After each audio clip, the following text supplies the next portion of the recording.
So today we start with Egypt under the Pharaohs by Heinrich Brugsch-Bey,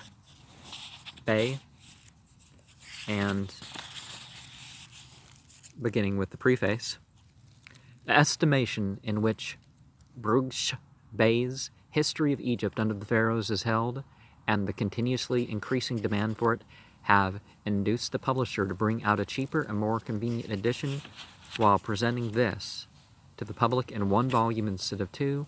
The greatest care has been taken that, in condensing the author's style, all the original information should be retained. The only omissions made in this edition have been that of the essay on the Exodus and the Egyptian monuments, the discovery of the site of Pithom having proved the author's theory to be no longer tenable, and the transcription of the tablet of Usertsen III, which is not given because a transliteration without the hieroglyphs would be absolutely useless. Well, no, and I'll prove that with another text that we're going. That's the magical papyri. The much vexed question of the nationality of the Bubascites has, so far as possible, been accommodated to Brugsch-Bey's present views without altering the tenor of the chapter. It is a well-known fact that the learned author has, since writing his history, considerably modified his opinion concerning their Assyrian origin. At the same time, the whole text has been subjected to a thorough revision and, where necessary, has been corrected in conformity with the most recent discoveries in Egyptological sense. Egyptological science. Okay. A special notice of the royal mummies of Deir al-Bahari, and also of the find in February of this present year, has been added, as well as new maps and a complete list of the pharaonic kings with their cartouches. With regard to the transliteration of the Egyptian names, I have adopted that which appears to me to be most in accordance with our English alphabet, and which receives the sanction of such authorities as Lepsius, Brugsch, and Rnauf.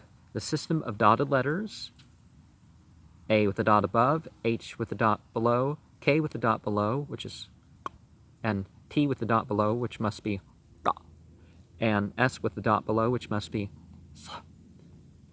but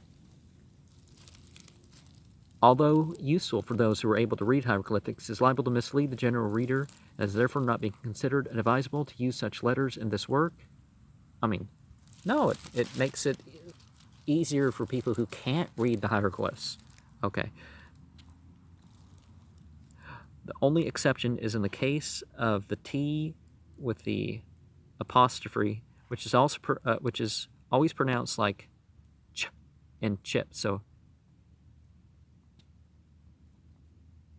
chafab, pa'e, etchem. Most gratefully, I do acknowledge the generous assistance of Mr.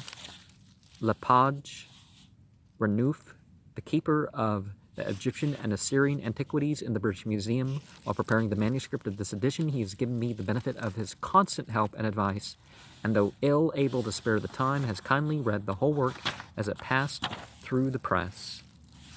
And an important thing that we see right here is the mention that a theory, it's defunct. It's no longer a theory once the evidence does not support it.